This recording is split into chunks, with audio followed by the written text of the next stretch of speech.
उत्तर प्रदेश के संभल में मुख्यमंत्री योगी आदित्यनाथ के दौरे से ठीक एक दिन पहले जिला प्रशासन ने बड़ी कार्रवाई की। जिले के थाना असमोली क्षेत्र के गांव मुखरपुर में प्रशासन ने अवैध निर्माणों और अतिक्रमण के खिलाफ अभियान चलाया। भारी पुलिस बल और प्रशासनिक अधिकारियों की मौजूदगी में बुलडोजर कार्रवाई की गई। कहां पर यह बुलडोजर कार्रवाई हुई है, कौन सी वो जमीन भी थी जिस पर कब्जा किया गया था, तो वो भी आपको बताते हैं। अवैध इमामबाड़े और मजार पर यह बुलडोजर चला है, जहां पर जमीन कब्जा करके अवैध तरीके से निर्माण किया गया था। कब्रिस्तान की जमीन पर बनी ईदगाह पर भी बुलडोजर कार्रवाई हुई है और साफ संदेश दिया गया है कि किसी भी तरह का अतिक्रमण बर्दाश्त नहीं किया जाएगा। गांव मुखरपुर में यह कार्रवाई हुई है, जहां पर 312 वर्ग मीटर के अवैध इमामबाड़े, मजार और मढ़न में कब्रिस्तान की 70 वर्ग मीटर जमीन पर बनी ईदगाह को बुलडोजर चलाकर ध्वस्त कर दिया गया। अब यह पूरी कार्रवाई डीएम अंकित खंडेलवाल और एसपी कृष्ण कुमार बिश्नोई की मौजूदगी में शुक्रवार को हुई। राजस्व विभाग से मिली जानकारी के मुताबिक संभल में अवैध निर्माण पर यह बुलडोजर कार्रवाई हुई है। अब मुखरपुर गांव में यह प्रशासनिक कार्रवाई देखने को मिली, जहां पर बुलडोजर चला है। 312 वर्ग मीटर सरकारी बंजर भूमि पर अवैध तरीके से अतिक्रमण करके इमामबाड़ा, मजार बनाई गई थी, जिसे ध्वस्त किया गया। अवैध इमामबाड़ा और मजार को बुलडोजर चलाकर ध्वस्त कर दिया गया है, ढहा दिया गया है। धारा 67 के तहत पहले कार्रवाई शुरू की गई थी, नोटिस भी दिया गया था और उसके बाद प्रशासन के द्वारा यह कार्रवाई की गई। दूसरा मामला असमोली का है, वहां पर भी बुलडोजर एक्शन देखने को मिला है। ग्रामीणों ने नहीं किया कोई दावा, यानी कि ग्रामीणों की तरफ से कोई विरोध नहीं देखने को मिला। मढ़न गांव में भी बुलडोजर कार्रवाई हुई है, यहां पर भी बुलडोजर एक्शन देखने को मिला है। 70 वर्ग मीटर सरकारी भूमि से अवैध ईदगाह हटाई गई है, जहां पर अवैध तरीके से जमीन पर कब्जा करके इसका निर्माण किया गया था। हालांकि सबसे बड़ी बात यह रही कि इस बुलडोजर कार्रवाई के दौरान किसी भी तरह का कोई विरोध देखने को नहीं मिला। न्यायिक मजिस्ट्रेट आशुतोष तिवारी के आदेश पर तहसीलदार धीरेन्द्र कुमार सिंह और नायब तहसीलदार दीपक जुरैल ने पुलिस और 1 दर्जन लेखपालों के साथ मिलकर इस अवैध कब्जे को हटवाया। यह लगभग 5 बीघा बंजर भूमि है और संभल में इस प्रकार की परंपरा रही है कि धर्म की आड़ को देते हुए सार्वजनिक संपत्तियों पर कब्जा करना, उसी के क्रम में आज ये कब्जा भी किया गया है। यह बंजर भूमि है और ग्राम के मध्य स्थित है, सड़क के किनारे स्थित है। इसका एक अच्छा उपयोग ग्राम के जो आवासहीन व्यक्ति हैं, गरीब व्यक्ति हैं, भूमिहीन व्यक्ति हैं, उनको आवास आवंटन के लिए किया जा सकता था, लेकिन धर्म की आड़ देते हुए इस पर इमामबाड़ा और मजार बना करके कब्जा कर लिया गया है। आज इसके बारे में मेरे न्यायालय से बेदखली का आदेश पारित हुआ है, जिसका एग्जीक्यूशन की आज कार्रवाई की जा रही है। इस कार्रवाई के दौरान एक राजस्व निरीक्षक और लेखपालों समेत कुल 13 प्रशासनिक सदस्य शामिल रहे। चूंकि मामला धार्मिक स्थलों से जुड़ा था और इसीलिए कानून व्यवस्था बनाए रखने और किसी भी संभावित विरोध या फिर अप्रिय स्थिति से निपटने के लिए मौके पर भारी पुलिस बल को तैनात किया गया था।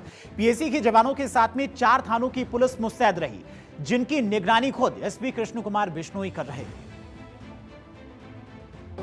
जनपद संभल में घनघोर शांति है, किसी प्रकार का कोई लॉ एंड ऑर्डर की कोई ऐसी स्थिति नहीं है और सभी लोगों के द्वारा जो कानून रूल ऑफ लॉ है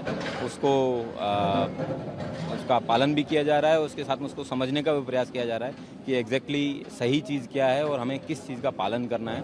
हमें अगर कोई व्यक्ति गलत रास्ते पे पहले चल चुका था, उस व्यक्ति को भी वापस रिफॉर्म करके मेन स्ट्रीम में लाने के प्रयास हैं वो किए जा रहे हैं। तो मैं उम्मीद करता हूँ कि आम जनता है इस चीज़ को अप्रिशिएट करे और एक अच्छे नागरिक का दायित्व है उसको भी अपना निभाए और उनके अधिकारों की रक्षा करने का कार्य है वो पुलिस का और प्रशासन का है, वो करने में हमारी तरफ से भी बखूबी है वो रोल प्ले किया जाएगा।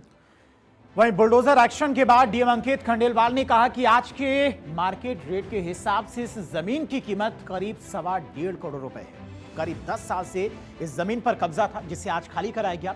इस जमीन पर दोबारा कब्जा ना हो, ये भी सरकार की प्राथमिकता है और इसके लिए हम यहाँ की भूमिहीन परिवारों को आबादी के बीच में पट्टा देंगे, जिससे वो सम्मान पूर्वक अपना जीवन यापन कर सकेंगे। और जमीन का कब्जा लेने के बाद अब हम ये पता लगाएंगे कि कब्जाधारी कौन थे।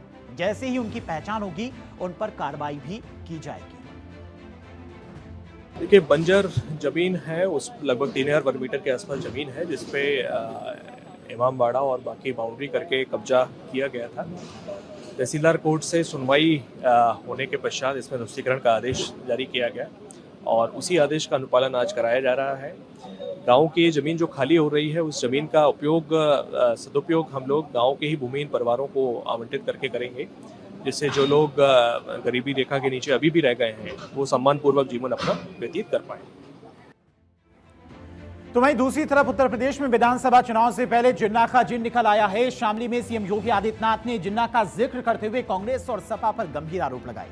मुख्यमंत्री योगी आदित्यनाथ ने शामली में 581 करोड़ से अधिक की लागत की करीब 79 विकास परियोजनाओं के लोकार्पण और शिलान्यास कार्यक्रम को संबोधित किया। इस दौरान सीएम योगी ने जनता को संबोधित करते हुए कहा कि कांग्रेस और समाजवादी पार्टी पर उन्होंने जमकर निशाना साधा। सीएम योगी ने सपा और कांग्रेस को जिन्ना का उपासक बताते हुए दोनों पर जबरदस्त हमला किया है। सुनिए।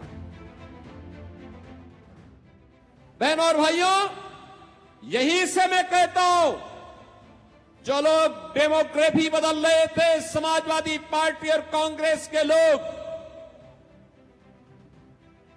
ये लोग जिन्ना के उपासक हैं। इसीलिए तो कांदला और केराना से पलायन हो रहा था और हम लोग अन्नदाता किसानों के उपासक हैं, जिन्होंने गन्ने का क्षेत्रफल बढ़ा करके आज चीनी मिलों के गन्ना मूल्य का भुगतान हमारे किसानों को हो सके।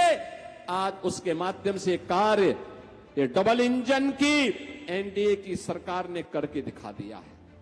विकास का कोई विकल्प नहीं हो सकता। ये तो जिन्ना के अनुयायी हैं, इन्हें जब भी मौका मिलेगा ये आपको बांटेंगे, जाति के नाम पर बांटेंगे, क्षेत्र के नाम पे बांटेंगे, विकास में लूट खसोट करेंगे, अराजकता फैलाएंगे, बेटी और व्यापारी की सुरक्षा में सेंध लगाने का कार्य करेंगे। इस दौरान सीएम योगी ने कहा कि एक समय शामली भय और दहशत का प्रतीक बन चुका था, जहां पर खुलेआम गुंडागर्दी होती थी, लेकिन अब यहां पर कुछ भी ऐसा नहीं होता है।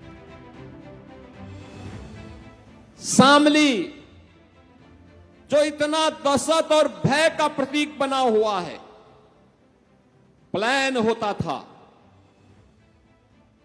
सरेआम गुंडागर्दी होती थी, अन्नदाता किसान आत्महत्या करने के लिए मजबूर था, बहनें और बेटियां घर से बाहर निकलने में डरती थी।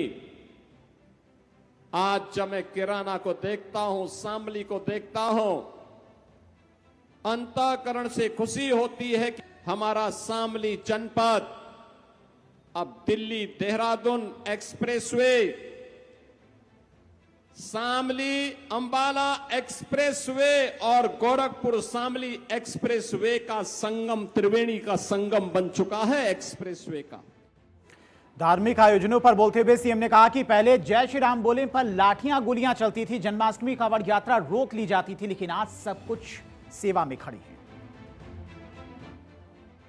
मैं सभी कांवड़ संघों से विनम्र अपील करूंगा, बहनों और भाइयों, मैं उनसे अपील करूंगा कि याद रखना, हम सब श्री राम के वंशज हैं, श्री कृष्ण के अनुयायी हैं और भोले शंकर के भक्त हैं। हम सब इस बात को ध्यान रखेंगे, राम की मर्यादा, कृष्ण की लीला और शंकर की समरसता और जीवंतता हमेशा हमें आगे बढ़ने के लिए प्रेरित करती है।